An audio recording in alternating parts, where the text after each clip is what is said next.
Goldendoodles and Labradoodles are oftentimes branded as no-shedding and hypoallergenic dogs. In reality, there is no such thing as 100% hypoallergenic dog, and the saying about hypoallergenic doodles is kind of a myth. But the degree of shedding varies quite a lot between individual Labradoodles and Goldendoodles. So how much do these doodle crosses shed, and can they be at least better for allergy sufferers?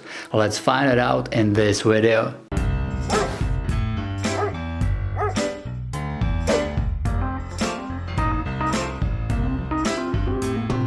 The Labradoodle is a mix of Labrador Retriever and Poodle, while the Goldendoodle is a mix of Golden Retriever and Poodle. And while Poodles are very low shedding dogs, both Labrador and Golden Retriever sheds quite a lot, especially the Labrador's shedding is extreme. Ideally, the mix should inherit the Poodle's almost non-shedding coat, but it is always true? Well, of course it's not. The Labradoodle can inherit the Labrador's coat and Goldendoodle can inherit the Golden Retriever's coat, which means that they will shed quite heavily. To understand the chances of a Labradoodle and Goldendoodle shedding amount, it's important to know a little bit about the genetics of crossbreeds. I will try to make it as simple as possible, but if you will be interested in this topic in more details, there will be a link to my video about this topic in description. You might already heard about the crossbreeds generations. The first generation is called F1 and it is a cross of pure Poodle and pure Labrador, which will create the F1 Labradoodle. The offsprings have equal chances of inheriting Poodle's or Labrador's coat,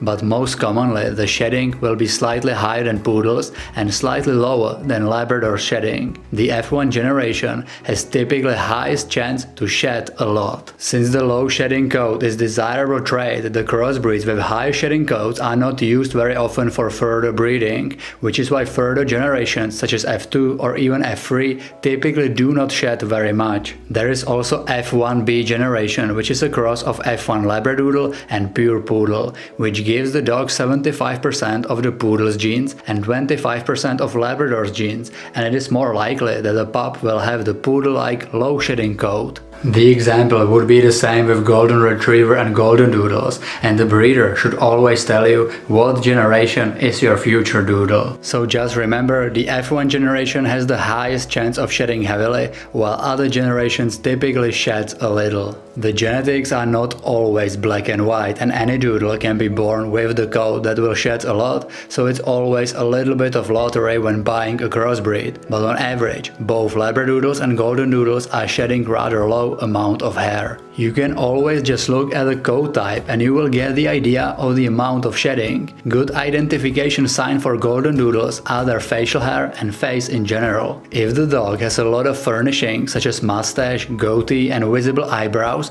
they will most likely have the Poodle's low shedding coat. On the other hand, if they lack this furnishing and they have open face like Golden Retriever, then they will have much higher chance of shedding. In general, the more curly the coat is, the less it sheds. If it's wavy, then it might shed more. Labradoodles come in 3 coat types. We can name them as woolly, shaggy and straight. The woolly or curly coat is the least shedding. Straight coat is similar to Labrador's and it sheds quite a lot. The shaggy coat is somewhere in the middle. So to answer the questions from the beginning of the video, how much does these doodle crosses shed? As you already know, it depends on the coat type and it is vastly influenced by the generation of the cross. On average, both Labradoodles and Goldendoodles are low shedding dogs, but they still shed a little bit of fur. But again, it is always a lottery with any crossbreed and you never know what you will get. And can they be at least better for allergy sufferers? Well, of course they can. Since they typically shed only a little, it's always better for people with allergies. But it's important to say that there is literally no dog breed or cross that is 100% hypoallergenic. All of them produce some dander, but also urine or saliva, which all trigger the allergy. It's always advised to spend some time with the dog and see if they will trigger the allergies or not. There is no other way how you can make sure of it. When we compare the Labradoodle and Goldendoodle and their shedding level, then it all comes down to its parents' shedding level. And since the Labrador Retriever sheds considerably more than the Golden Retriever, even the Labradoodle has higher chance to shed more than Goldendoodle. If you are unlucky and you bought a doodle that sheds a little bit more than you would like to, there are some ways how to minimize minimize it. The most obvious way how to do it is brushing. Brushing will not only keep the coat tangled and mat free, it will also remove any dirt and most importantly loose and dead hair. If you want to minimize the shedding as much as possible, you will have to brush their coats on daily basis. Another way is to cut the hair. A regular haircut makes grooming more manageable, which results in less shedding and less hair. It's always recommended to use the services of professional groomer who will tell you what haircuts are the best for your dog. Bathing will also remove all the dead hair and minimize the shedding, but be careful with it. It's not recommended to bath your dog too often as it will remove all the natural coat oils as well. I would not bath the dog more than once a month, and I personally do not bath the dog if it's not absolutely necessary. One of the shedding trigger is stress. If the dog is not happy and for whatever reason is in stress, they will most likely shed a little bit more than usual. This can be caused by not enough exercise, by leaving the dog alone for a long time regularly, by not enough mental exercise, by moving to a new place, or by changing the dog's owner. The happier the dog is, the less it sheds.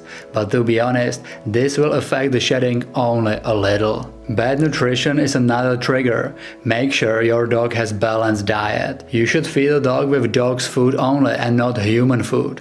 And do not overfeed the dog. And the last trigger are health problems. It can be allergies, parasites such as fleas, bacterial or fungal infections, kidney and liver diseases, thyroid and many other health problems.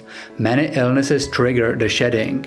So if your dog starts to shed a lot seemingly from nowhere, you should discuss it with your veterinarian. The tips to reduce the shedding are not only valid for Labradoodles and Goldendoodles, but for all dogs in general. So now you know that there is no such thing as absolutely hypoallergenic dog, and that some Labradoodles and Goldendoodles can shed quite a lot. But it's not common thing for these crosses, as majority of them are rather low shedding crosses. Tell me in comments if you own a Goldendoodle or Labradoodle and how much does your dog shed.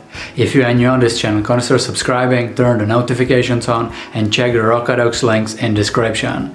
Thank you for watching, see you in the next video.